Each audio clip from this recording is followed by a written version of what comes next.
Welcome, Megan, to the Flower Podcast. Hi, Scott. How are you? I am great. And so I know there was a ton of people there at the time, but I did meet you in 2019 at Flower Stock. Mhm. And I heard your story then, and it was very moving and I just love what you do. And I am so excited to be able to have this episode in the very early part of our new season in 2023. And for people who may not know, we always want to hear the story, kind of like how you got to where you are. But just to make sure people know right off the bat, so aren't, you're not a flower designer, No, right? no, And I'm not. no, but you work on something which is a way more important design, and that is designing businesses. Can we say that? Yeah, I think that's a great way of putting it. Mhm. So, Megan, just briefly before we maybe get to your story, can you share just kind of an overview of what it is you do, and then we'll get into the meat after we hear your story. Sure, absolutely. Um, so as we've talked about in the past, I do a variety of things. But right now, what I've been doing with my company that started off as We Choose Joy and is now WCJ Co. is providing um, coaching and guidance for creative entrepreneurs, or really, I'd broaden that to even entrepreneurs that are looking to go from being founder led to mission led, which is definitely something we can talk about in more detail probably later on. So I have the opportunity to work with a variety of different small businesses, helping them reframe their work, the way they look at things, the way that their business operates in order to help them get to the goals that they're looking for. It's oftentimes like my client is not necessarily looking for, you know, I want tons of money. I want buckets of cash, although that's helpful and useful. A lot of times it's I want to be able to enjoy my business, or I want to be able to enjoy time with my family while my business is still running as it should. So it's a lot of fun. It's very, very interesting, and it's extremely worthwhile for me because how I got to have the skill set that I can share with people now was strictly because I was exactly in those shoes at one point in my entrepreneur journey. So I do that, and then I also am the co-founder of a company called Etc. Coordinators, which provides day of wedding coordination. And 6 week out coordination is really when we get involved. And we are in DC, Virginia, Maryland, as well as Austin, Texas. And hopefully soon we'll be launching a course that'll take us global. That's incredible. Well, so that's interesting. So in a way, from event planning, you kind of worked your way into our little floral community. Oh, Yeah, absolutely. I mean, my first, I started as an entrepreneur with a wedding planning business. So, you know, your floral community are my people. These are the people that I would, we were working Saturdays and Sundays and Fridays and really just in the trenches together. And and so that's really where my soft spot is with these businesses because we all, how close everybody gets. The communities yes. are so tight and everybody is working with such a unified point of like love and passion and creativity and also just the the biggest like pleasers ever. They just want everyone happy. And that's definitely a group of people I like to associate with. Well, tell us. I'd love to hear more of your background, how you got to where you are. I know that a lot of the things that have led you to where you are have really shaped your attitudes and how you approach things, and I'd love to hear more about that. Absolutely. So, as I'd said, I first became an entrepreneur and started my first company in 2008. And it was wedding planning, and we did full design and all sorts of things. And that's where I had the opportunity to work closely with, a mutual friend, Holly Chappell. Right. as well as a variety of other really talented vendors. But what was interesting is as we were growing and our company was really taking off and things were going really well, um, however, it put a lot of strain on my family.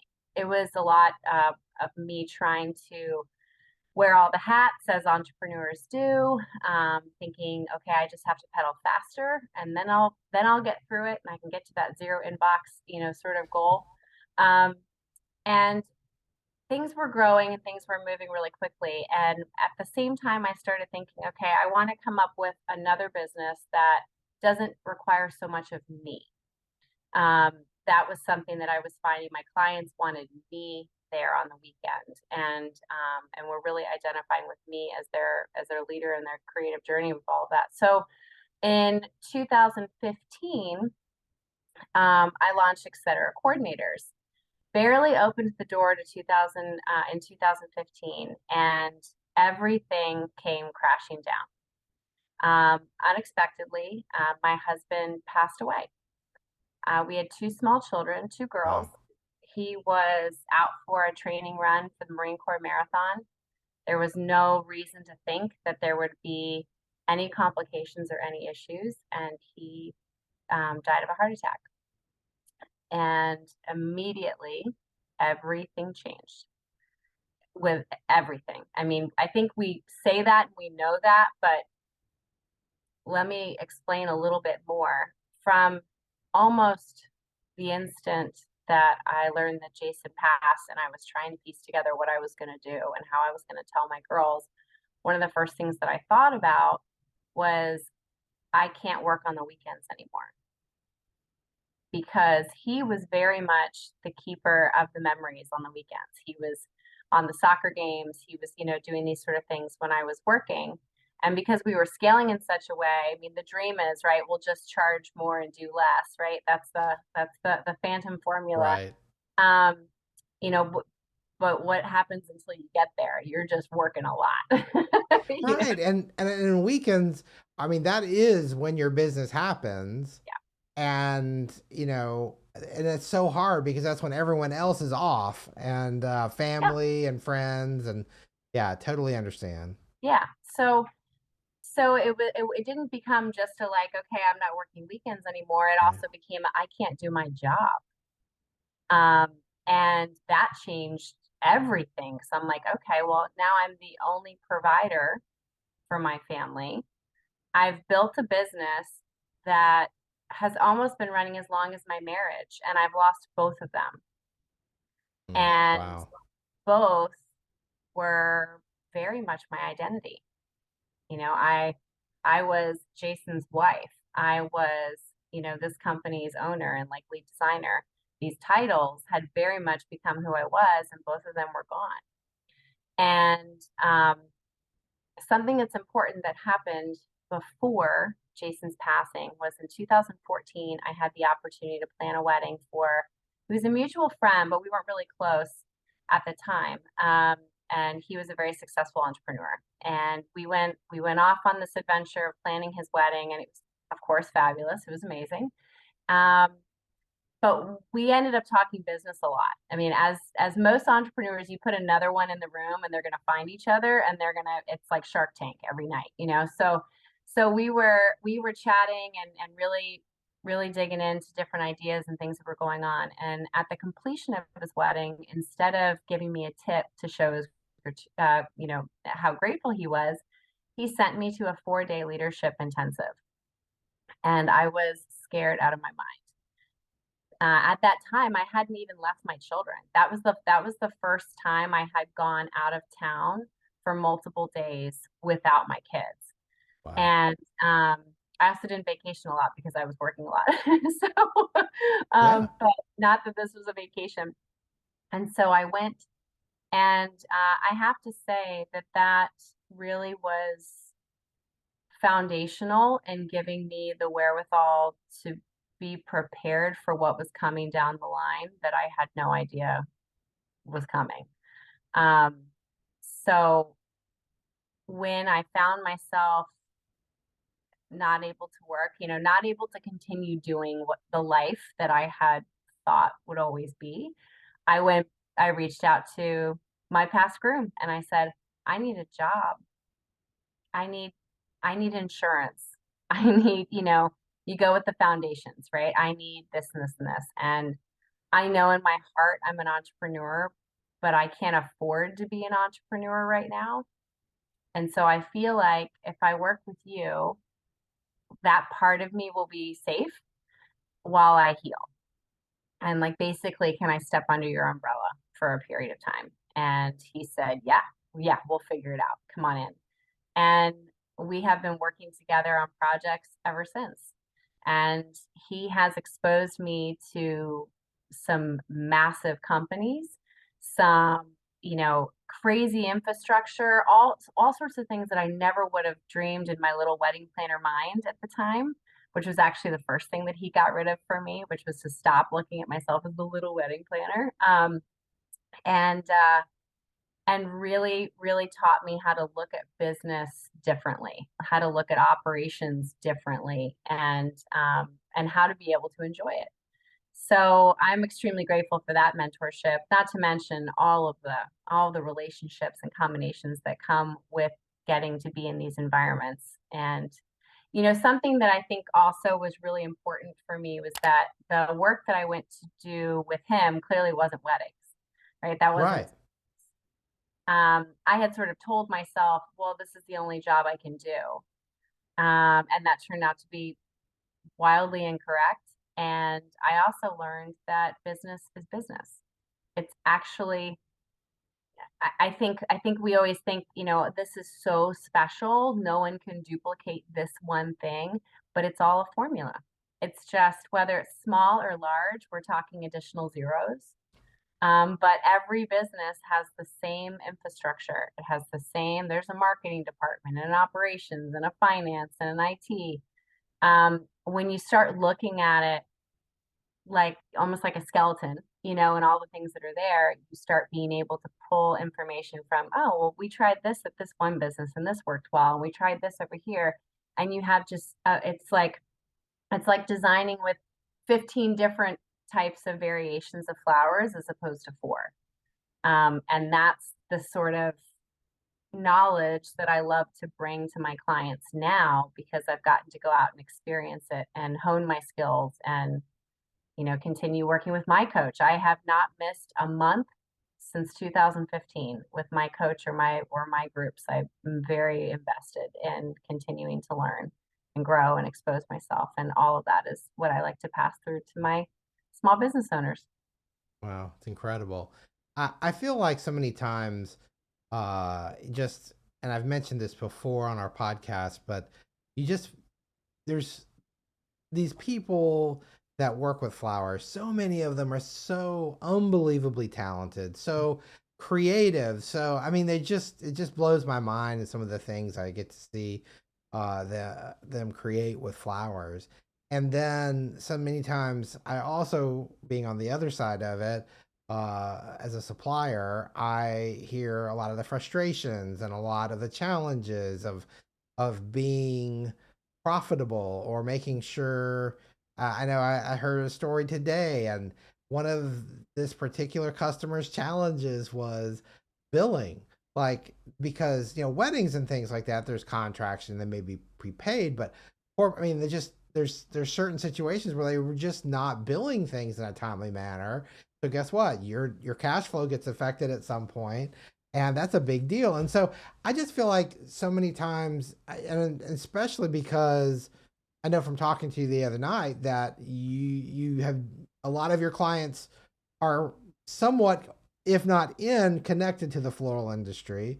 And I know not all of them, but a lot of them. And I know so many of them probably have the same struggles. Hmm. There's a lot of connective tissue. Um, and I think the first place is always going to be on the business owner's self-awareness. You cannot lead and you cannot direct until you understand like where it's coming from. I think we've all heard that, understand your why and all of that, but it's why and why me? What is it that's driving me? What is it that I'm motivated by? What is it that um what do I want to prove? Is there something in there to understand? And when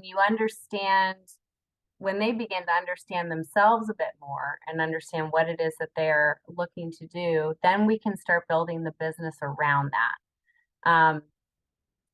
For example, there sort of loosely, like, I mean, there's two kind of types of businesses. You either have a lifestyle business or you have a growth business.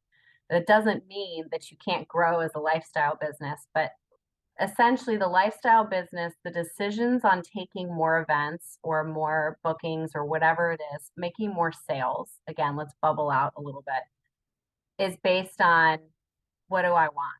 What do I need? Like, March is slow, so maybe I'll take a vacation, or maybe we'll just quiet down, or maybe we'll close the shop.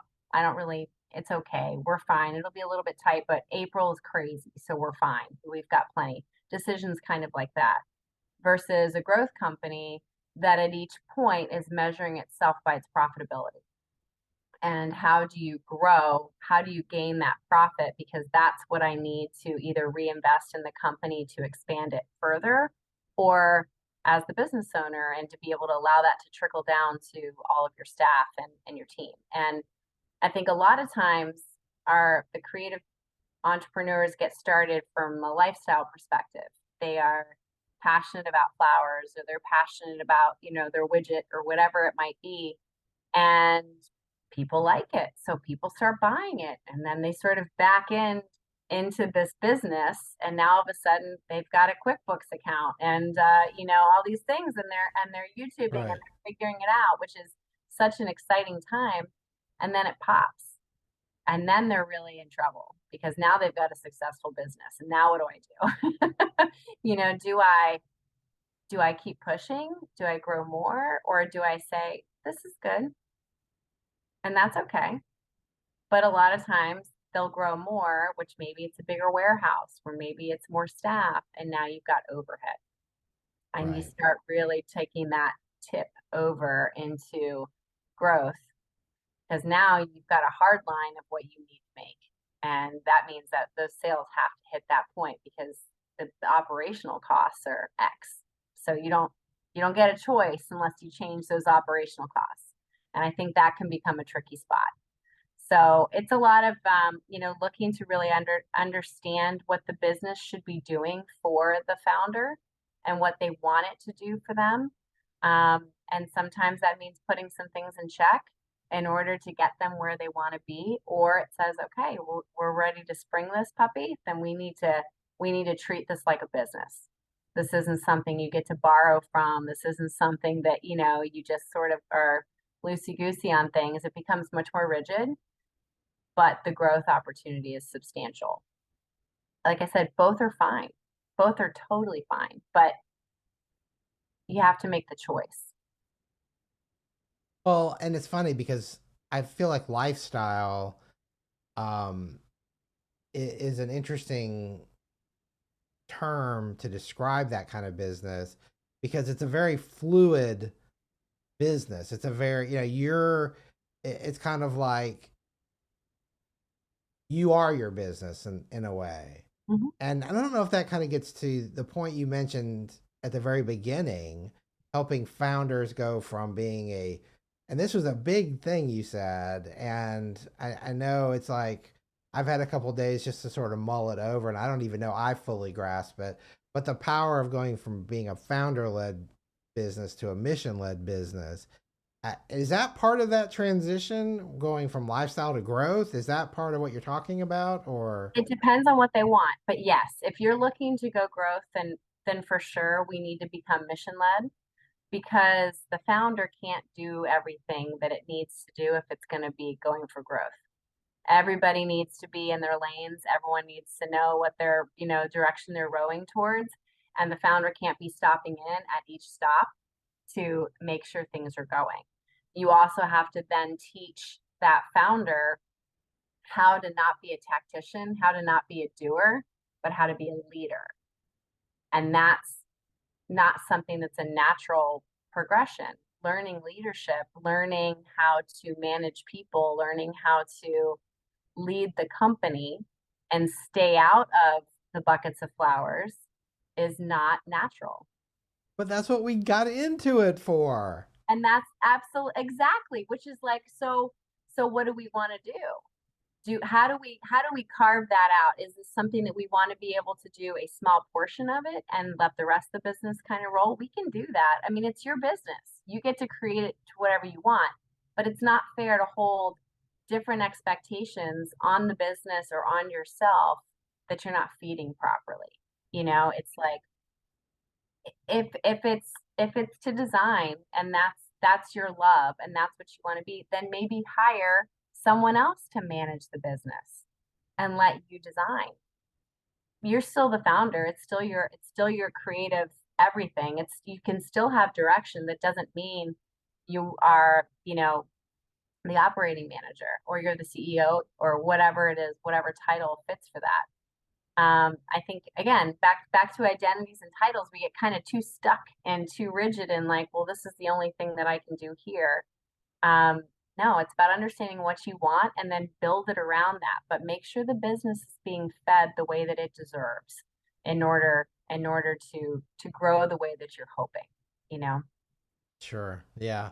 And I feel like a lot of times too, just having worked with a lot of small business owners over the years, you get into a situation where you feel like you're the only one that can do these things. Yeah. Like, like you have a real hard time delegating because no one ever does it the way you would do it, which isn't always a bad thing. Sometimes that is a vein of opportunity you can tap into because maybe someone, has a different perspective or new life or fresh input. I don't know. I mean, I feel like that's a real struggle for a lot of business owners. It's really hard, but I think even more so, so many of the like the floral designers, they're fabulous teachers, right? They're really great with their hands. They're really great to look at the design and see that, well, this left side's missing, and that was actually one of my thoughts and questions. I'm like, can you teach that eye? Well, yeah, you can, but you have to be able to articulate it and you have to be able to document it. And I think that's the piece that's missing, the documentation, because it's so boring and like, and it's like, ugh, it's like a completely unfun thing. But it's also like, who has time for that? That's the other question, right? Like, who in the world has time to write down this recipe put together this way, or what's acceptable or what isn't acceptable, and putting all these things. And my question is, like, you can't afford not to. You truly, like, how much time you're spending reteaching the same thing for anybody that comes in to help you any weekend, or when no one can be there to duplicate the work, so you're the only one there. How much time is that worth? Because to me, I think that's everything. That's where that freedom comes, which was the illusion that we had when we first started the business. Like, it'll be great. I work for myself. I'm my own boss. I can, come and go as I please. And then we learn quickly that we become a slave to sales because cash flow is king. We got to keep that. We got to keep those sales coming in. So you can't afford to take any time off. It all just sort of twists around itself. Yeah. And so in kind of changing, well, I think a lot of times, and I think a lot of times there's a real mindset shift that has to happen. Especially when you've grown this baby, business into, this profitable wedding or events or, brick and mortar flower shop or flower farm, whatever that business is, you've invested a lot of those creative energy and the idea of shifting, if someone's trying to distill, create that mission, where do you start with somebody? Because sometimes that might seem obvious. Well, isn't it obvious? I want to make fabulous events, but it feels like it should be more than that in order to really, be that driving force for your business. It's way more than that, and it's very, very detailed. There's a great book, and I told you in our previous calls, I'm a business nerd, so I'm constantly pulling in information that I can. It's called Double Double, and it's a book about, doubling your business in double time, or whatever the cute phrase is. But one of the things that he talks about is setting up a vivid vision. And the vivid vision is more than just, oh, I want to make beautiful bouquets. It goes into the next of like, that makes people feel this. And in 3 years, our company looks like this. And this is what our staff feel when they're here. And this is what their staff tells their family. And this is what our staff wears. And this, I mean, it is a very, very detailed look at what you want. In this methodology, they don't recommend going beyond 3 years. So starting with a 3 year as being your furthest out, and then your 1 year, so that it's like you were reading somebody else's business, not just a business plan, but what it feels like in that company. And then once you're able to get all that information down, then you start reverse engineering. Then you start building backwards. Okay, so if this is where we're going, what do How I do we need? get there? How Yeah. do we get there? Who are the right people to help us get there? And then what's it going to cost, to get those right people there? Is that a next month thing, or is that 6 months from here now? And you start putting some measurements to it and build it out. And next thing you know, you've got a full plan. One of the exercises that I like to take with that it's called a VST, vision strategy task.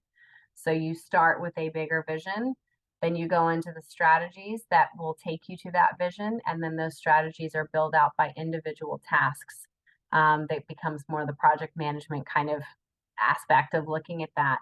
And you just climb the ladder and just do the steps, and it's getting you, to where you need to be, and you adjust a little bit, but you try to keep that vision, you try to keep it really tight so that you're not changing too much.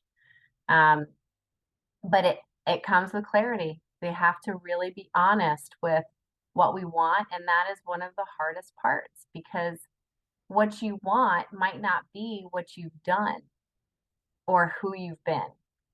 And is a that's a difficult thing to try to imagine something totally different. Or maybe it's the same, and that's okay too. I mean, let's applaud the fact maybe you're already there. You've done it. Enjoy that. Be content. Let let that business just get cleaner and simpler and easier to run. I mean, that's a beautiful thing. Mm. Um, Well, I feel like sometimes, and I don't know if this is the right brain, left brain thing, but getting those processes, like you talked about a minute ago, on paper, and I've heard that a lot from various, other podcasts I've listened to, or other small business growth hacks, things like that. It's like getting the processes on paper. And I feel like so many times we feel like that should be intuitive.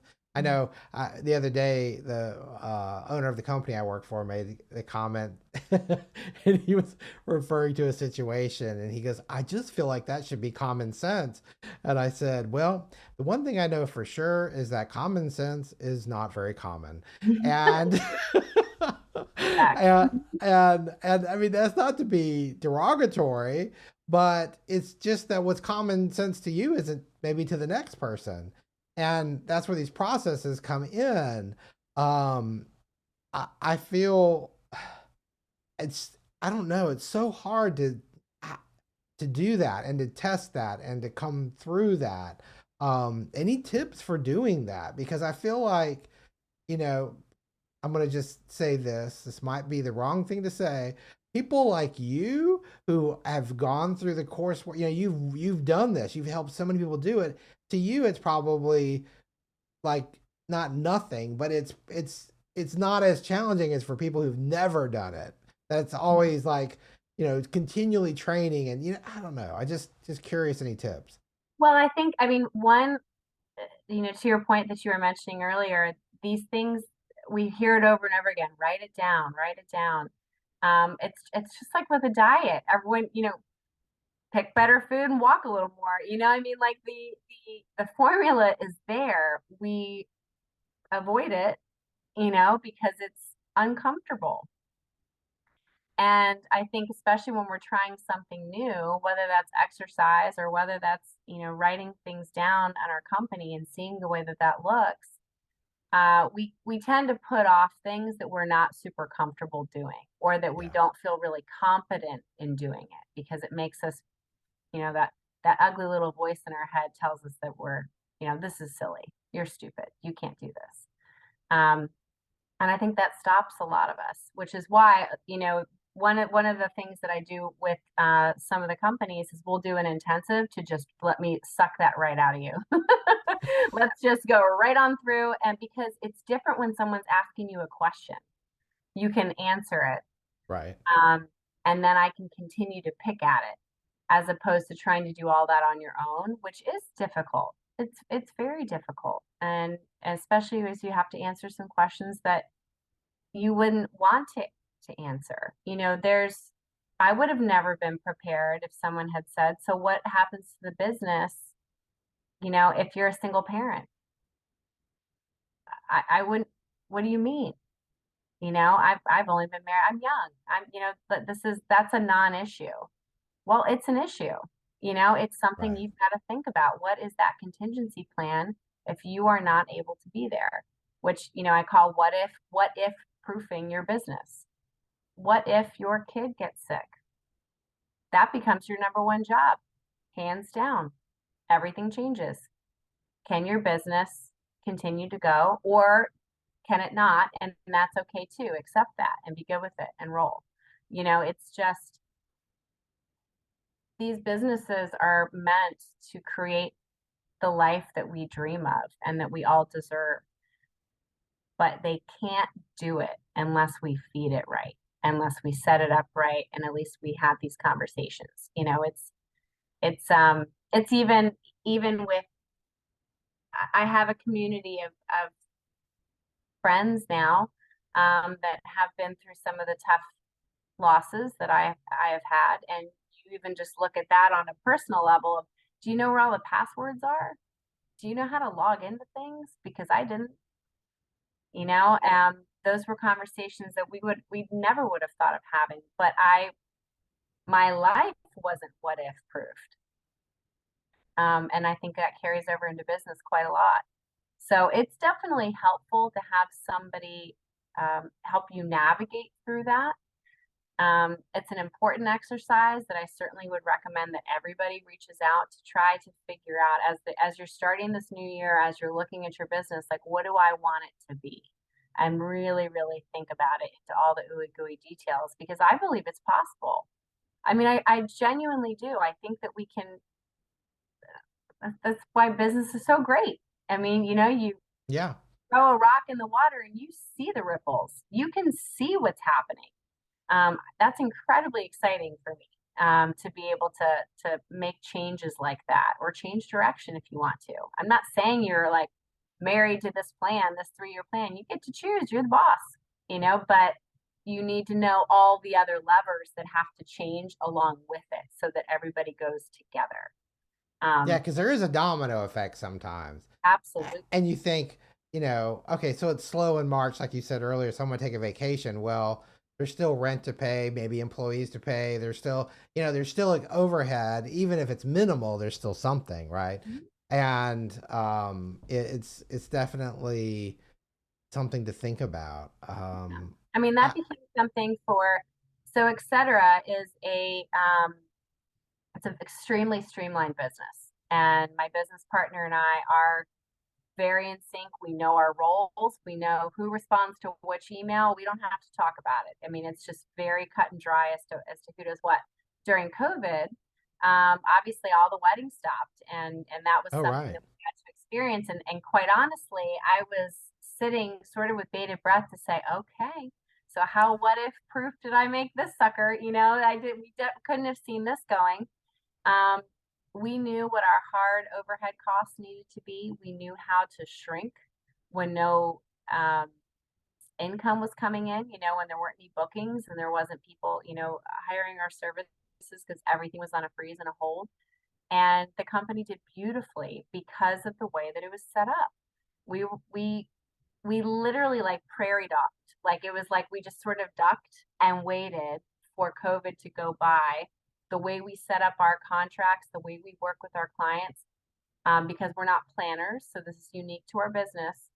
We are coordinators. We did not have to double plan the way so many in our industry had to do, which just took their revenue just through the floor because now they're putting in 2 times, 3 times the amount of hours to produce and complete the original contract. It was just heartbreaking.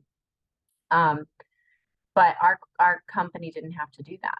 So we get involved at the point that we get involved. And all of this is completely by design, not for COVID. We didn't know that was coming, Right. but it was because we knew our clients and we know that when you open the door, you're open and you're in. And so we set these processes in order to make it possible to minimize the bleed, so to speak, of the tapping on the inbox, because every time you're clicking on that inbox to respond to an email, you're on the clock. Those Oh, hours, right. those hours are going down. So anyway, a long story short, Etc. did fabulous, and in fact, that was when our second location in Texas opened. Was right during COVID, because we were like, we're ready, we can do this. And then we took that information and said, so we don't know what's coming down the line with recession, whatever. One thing I can see for sure is that the world is getting far more comfortable with learning online and YouTube University, as I like to call it, which I'm a student. And I was like, how do we get the information that we have? There's no replication for implementation. Right. There is no duplicate for any designer's beautiful bouquet versus somebody going and trying to throw it together from Trader Joe's. It's not the same. However, the knowledge should be accessible to those that want to learn and those that want to improve. And for me, there's no competition on that because it's just knowledge. Most people won't even implement. So, because it's hard. It's really hard. But it doesn't mean I have something that I know and I think that you benefit. So I want to put that together and make it possible. And so that's why we're working on that course. It's also, to help these couples as they're getting ready to get married, but also to help the vendors that are working with these couples that have never done this before.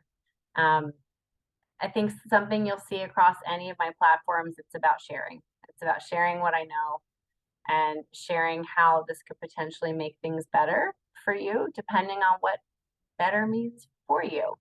So it's exciting. I was thrilled to see how well Etc. did during COVID, and it gave me more confidence to get out there and start working with clients one-on-one because it was like I'm doing it, like I've built a model that works for me and works for all of my coordinators, and our clients are beyond happy.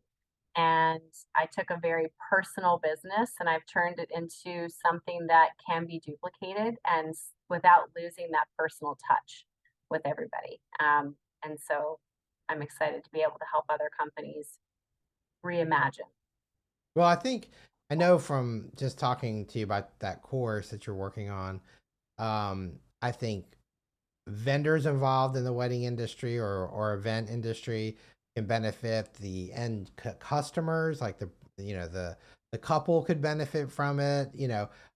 There's so much information out there that when people get married or they have an event, a big event, maybe it's the first time, and knowing what to expect with timelines or vendor management or venue management or just different things. I think there's just so much that people could really learn from and benefit from, and I think that's great.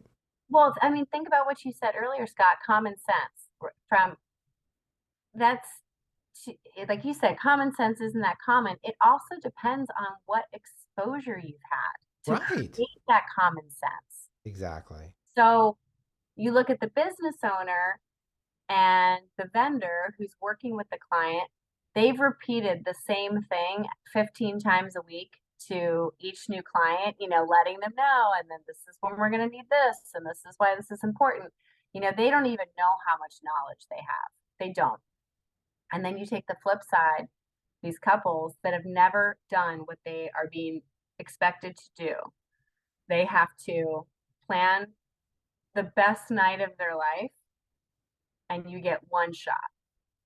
I mean, No that's pressure. no pressure. I mean, and you wonder, and and they're trying so hard, and they're getting, their mother-in-law, their mom, their sister, their bridesmaids, all unqualified people, and it's like it puts so much pressure on the vendors, and the vendors are trying to educate and bring them up to speed, and you're just there's no common sense between the two because the exposure's been totally different.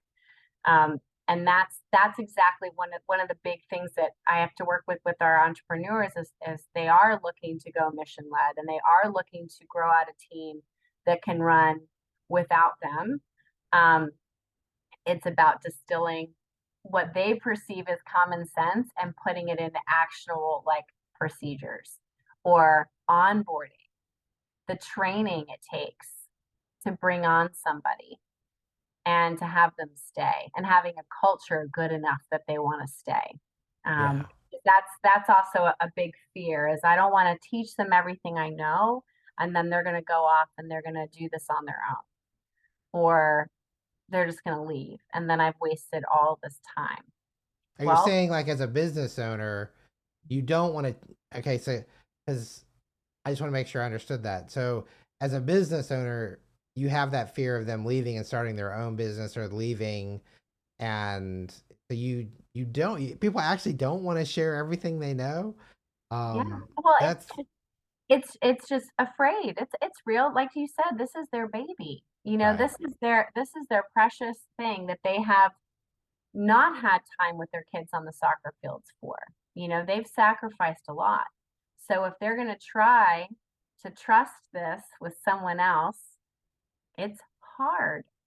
It's trust. And then, oh my gosh, what if they leave?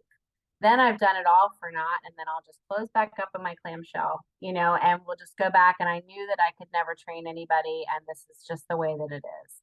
And it's not. It's just that it takes a lot of understanding and work to be able to find the right people, to build the right culture where people want to stay because they can grow with you. They don't feel like they have to leave to grow, and they will help you build the business of your dreams. But it takes a lot of clarity and being able to set them up for success. Um, and small business, it's very much learn on the go, because we're small. We're all doing five different things, and we need everyone to kind of jump in. But there is a way to make it easier for them to be successful. Because that's ultimately what makes people feel good about their workplace is if they feel like they've contributed. They feel like they've done a good job. They're proud of their work. If you are able to get a team member that feels that way because they're in the right role, you've been able to highlight the things that they need, you acknowledge them, you give them the space that they need to grow or the opportunity, they're not going anywhere. Like that's awesome. That's amazing. That's what everyone hopes for. And a lot of times it's not always cash. It's just Hmm. it's the opportunity to be exposed to this or to have the flexibility for them to think about their families too. Yeah. There's so many ways that we can work to build our company's community so that everybody is a fortress and everybody is a family. You just happen to be the one with that super clear vision of, okay, this is where we're going. Now let's make sure we're all rowing in the same direction. So a question came to me that I don't know that I've ever had before, so it must be important. Um, um, you know, when business owners, like, let's just use floral design for an example, or I mean, I know we have a lot of farmers that listen. We could even say flower farming. Let's just say you're really good at whatever that thing is, that sort of that passion, as we talked about earlier, that brought you into this business and it grew. And that's maybe your sweet spot. Not that you can't develop the needed skills and training and all that, but because that might be your area of expertise, and I'm just going to make this real black and white and say accounting isn't your expertise. So if you're trying to say, okay, I've got to build that team of people that will help my business get to the next level. That growth, you know, mindset, that in putting those pieces in place. Well, I'm not good at accounting. So, how do I know how to hire a good accountant? You know, or I need a lawyer because I need to make sure I have my ducks in a row. And, you know, how do we evaluate those things when we already don't have that expertise, if that makes sense? Sure. Well, first and foremost, it is important to figure out what you're not good at and also what you don't like to do. Because here's the thing, if you don't like it, you're going to put it off. And then you're not taking care of your business. Your little business baby, is suffering because those receipts haven't been filed or that inventory sheet hasn't been checked. You don't want to do it. I mean, it's really simple, but it needs to be done and it needs to be given the importance that it deserves. So when looking to try to find some of these talents, I'm a huge fan of reaching out to your community. There's somebody else who geeks out about accounting, guaranteed. And maybe you can't get that person, but because they're a nerd about it and they love it and they're obsessed with it because they're good at it, more than likely it's because they're good at it. They're going to have all these resources that they can say, "Hey, have you heard of this new software?" Or "Oh, my neighbor actually is doing this and he did a great job for my brother-in-law." Like we have to open up about the things that we are see as shortcomings for ourselves and not be intimidated by that. Because then it opens the doors of all these other people that are totally willing to share what they have. Um, I belonged to a mastermind for a period of time. It was a group of women that were all in, executive positions, and we met once a month from 9 a.m. to 1:30. Which, as a small business owner, that feels like absurd. How could I spend one whole day every month um, in a mastermind group? But it is really important. It's like hitting the gym. It's you need to create time to work on your business instead of just in it. But from that, all of us were in different networks. None of us had the same job or even the same field. And it was regardless, we were able to share a network. That was where you start seeing that the problems are the same. It doesn't matter if this is heating and electric or flowers or whatever. A lot of the problems are basically the same. And we were also able to share resources across verticals. And that was very eye-opening for me too, because I think a lot of times we tend to go to the people that are the same, and saying, oh, and then we end up hearing the same story. So then we've got the same resources. Well, I can't use that person because that person's doing, you end up really Mm. putting yourself into a smaller pool where I would encourage everybody to reach outside of your community, but to other small business owners or whatever the case might be, or other trusted people. I mean, referrals are always the strongest source. I mean, Yelp's proved that, Google reviews and Amazon ratings. I mean, that's our society is we're looking for the 5 stars. So why not ask? Mm. Yeah, I agree, and I feel like it's just I know from my own personal experience, there's been times when we before we moved to Nashville, we had an accountant, and she was really a nice person and really great, and she actually helped us quite a bit.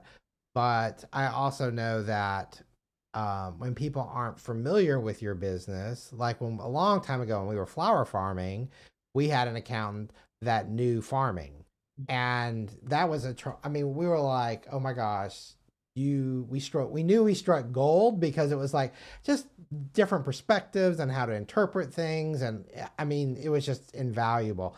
And so I know a lot of times, you're going through Yelp or you're going through Google and you're looking for that person, and it's just hard to evaluate. Okay, because sometimes somebody has a million 5-star ratings and sometimes they have two, and I don't know. I just sometimes you feel like I say this a lot. I have trust issues, Megan. I have trust issues, and I just sometimes you just feel like, okay, this is my baby. How do we let go and trust this person we don't know with our financial information? Well, So, here's here's the thing, start with the conversation, because here's the flip side. You could have an accountant that you're like, she's super nice.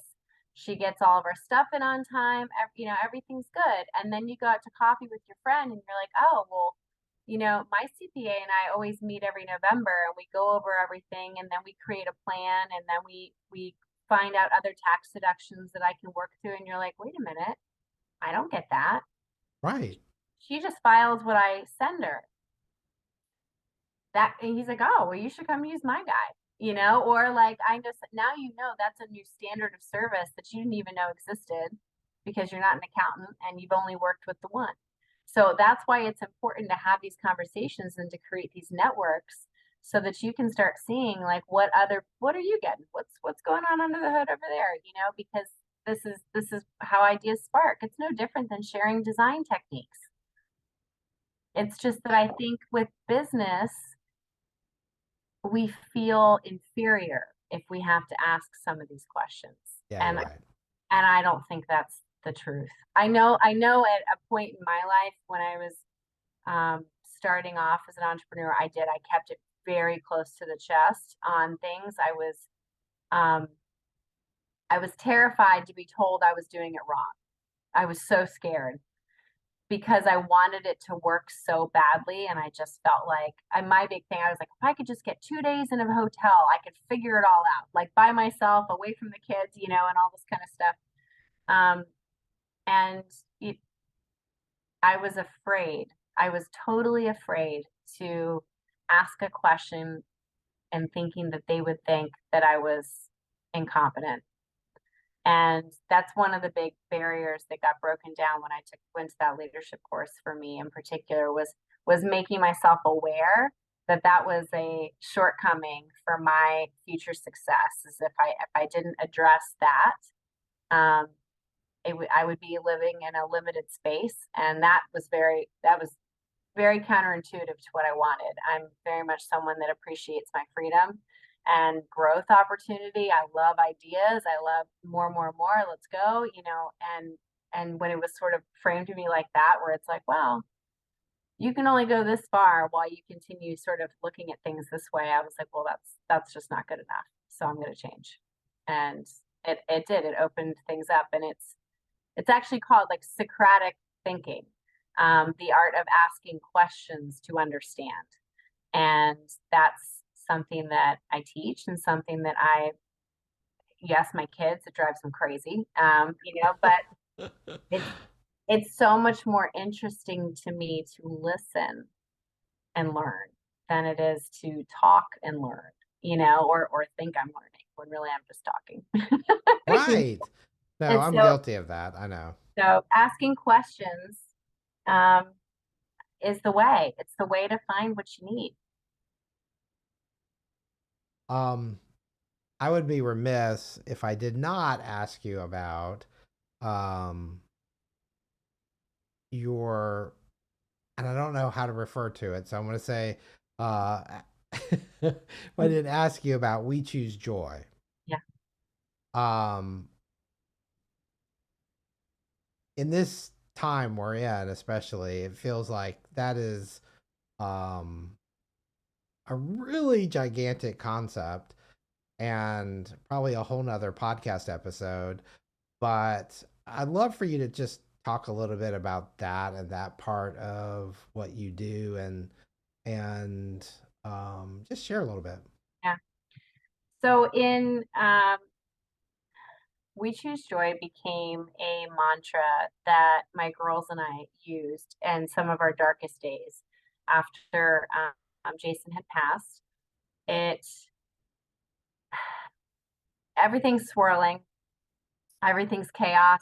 You're locked out of things. You can't get into things. You never get anything done. It takes 5 phone calls to get one thing processed. It's just hard. And then you take that and your grief, which is just a grossly under discussed experience.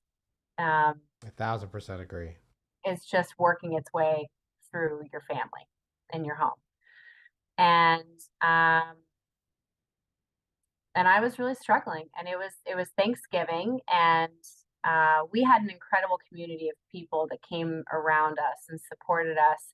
And I sort of felt that I needed to be posting on social media to let them know that their effort wasn't wasted, that we were doing okay. Even though I wasn't particularly thrilled on this Thanksgiving, I was feeling pretty sorry for myself in our situation. And I was like, no, I can't put that out there because all these people have just really worked so hard to make sure that we're okay. And I threw out a quote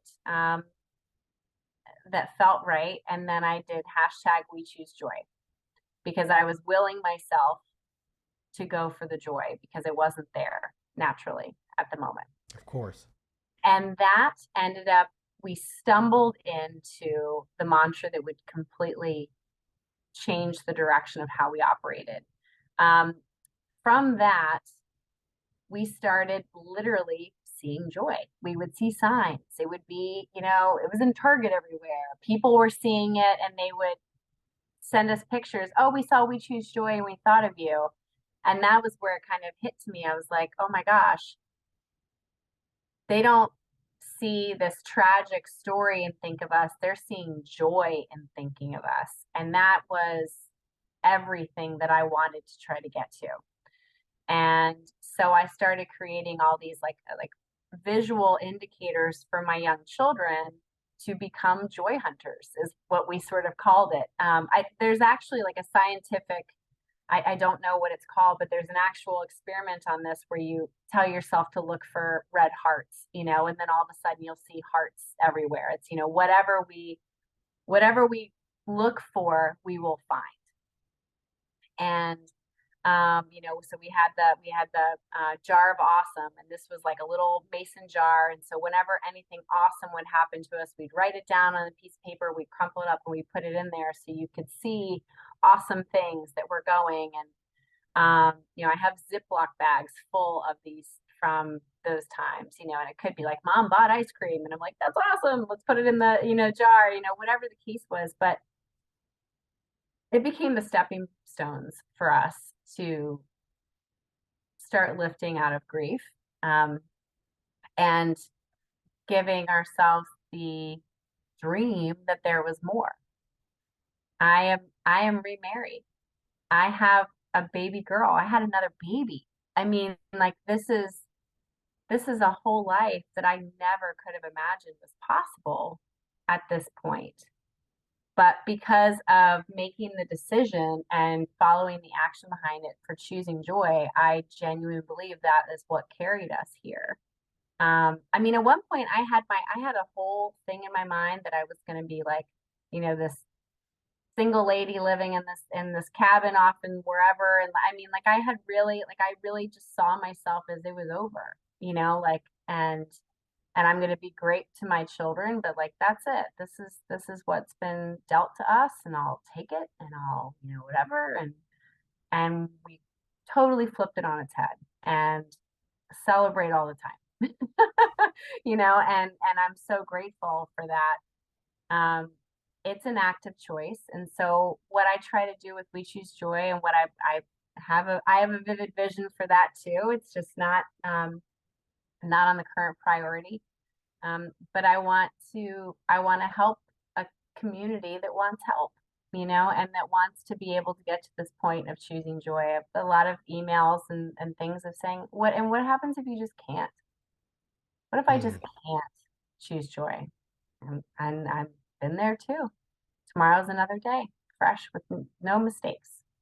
If we're fortunate enough to get the next day, then we get to choose how we want it to be.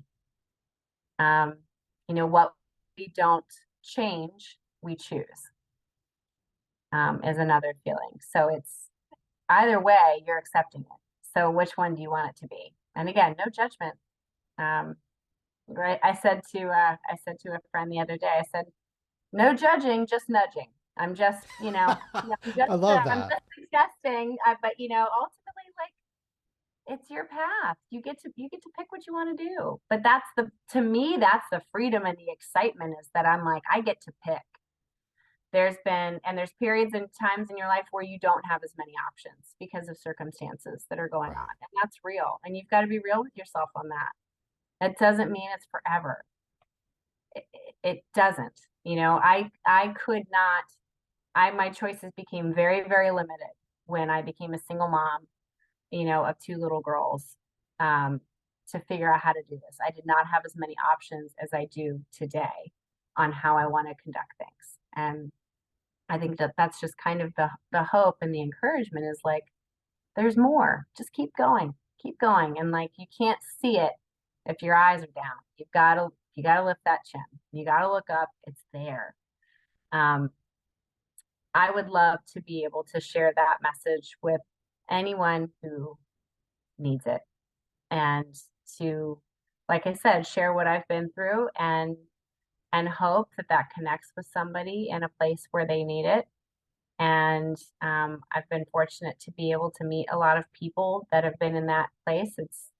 There's no fixing. Like it's just giving you another person that says like, I get it. You don't have to explain a thing. You don't Right. have to say anything. I got it, Mm, that goes a long way. absolutely. When, I mean, that's really a very powerful thought. And in starting a new year, I feel like, you know, what a great mantra or a great mission goal is to make that more of our everyday, the start of every day, to keep our eyes out for that. It's kind of like when you buy a new car and all of a sudden, like, You you smell know, this? all of a sudden it's like, I didn't know there were so many of those, whatever the car is. And all of a sudden you're just more aware, you start noticing it. And the more you practice it, I think the easier it gets. And some days are harder than others. And I just, I don't know. I really appreciate you sharing that because I know when you're speaking, especially to groups of small business owners, it's scary. There's a lot out there, and you have people that are single parents. You have people that have been through awful things like you went through. Our mutual friend Holly being through what she's gone through, continues to, and there's a lot of hard things out there. A lot of hard things, and it's but the more we practice it, I guess the easier it gets. It is. It's like a muscle, Mm, and it yeah. and it's just hard, but also like some days just go to bed, like there's definitely room for just those days of like I'll start over tomorrow. Like I don't have it in me today, and I think that deserves some space too. That's sort of my solution to everything. I'm like, go to sleep, go get some sleep, when things are really difficult. Um, for me, I notice when I'm sleep deprived and when things are, I get very emotional and I stop being quite as, logical or fun or, whatever the case is. So it'll be an early, all right, guys, mom's going to bed. You guys eat whatever. I don't care. I'm going to sleep and I'll see you in the morning and we'll start fresh. Because I also don't want to, when I get into, some of those moments, because grief never goes away. It never goes away. Thank you for saying that. I think a lot of times, you watch TV, you watch movies, you see these things, and it's not real. And I just think sometimes people need the grace to know that, which is hard, but I realistic. have, I absolutely, I mean, it comes in and can knock me off my feet in a second, something sparks a memory, a song, a scent, whatever the case is. Um, and then you're there and then you need to process it. You need to figure out, you need to go through and process it. I said at one point, it's sort of like, if your leg was crushed in a car accident and rebuilt, you will learn to walk again, but you might always limp. You might always, there's a visual indicator of the trauma that your body experienced. Grief doesn't wear itself on the outside, but that limp is still there. It's always there. And you just it just finds different pockets to kind of hide in, and be. But I genuinely think too that that's attributed to the love that was shared. And, Mm. love makes its mark. It, that doesn't go away.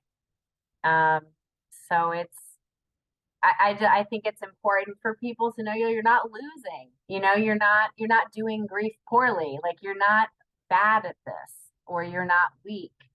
It is it is what everybody experiences and everybody processes it at different rates and time and speed. And again, I think that our ability to manage through these things is based on our exposure to building resilience too. Um, I lost my mom before I lost Jason, and my mom and I were very, very close. Um, it could make a lot of sense that she had to pass before to help me prepare for where I needed to be. I don't know. I mean, I'm not really sure, but I know that because I had experienced such a deep loss before, um, I have to believe that helped me stand up a little bit quicker, even though it was a completely different scenario. When you're exposed to it, you've seen it. You can recognize certain things. It's like our floral designers who've been out and done 50 weddings versus a floral designer who's done two. That person who's been to 50 weddings, they have 50, that much more experience than the person that's been to two. So they're going to be able to troubleshoot or see something coming that the rookie hasn't. It's no different. I am so glad that you shared that limping analogy because I remember you sharing that at Flower Stock and I had forgotten it till you just said that. And I'm like, oh yeah, I remember that. And I just remember then, I mean, it's been a few years and a whole pandemic, so I forgot Yeah. about it. But I remember at the time that was so impactful to not, I mean, it was to me, but it was, you could see like everyone in the room was just like, wow. I mean, you just don't, we don't process it that way. We're not, if you think about how much experience we gain getting married when we've never done that before, grief is the same way. You may have never done that before. No, And or even if you have experienced it, that doesn't mean you've kind of processed it maybe the way you should have or the way you could at that time. Giving yourself that grace, I think is a big part of all that. But anyway, um Megan, thank you so much. Thank you for your time and your heart, and I really um, can't imagine a better way to start our new season. So thank you so much. oh, it's been a pleasure, Scott. Thank you.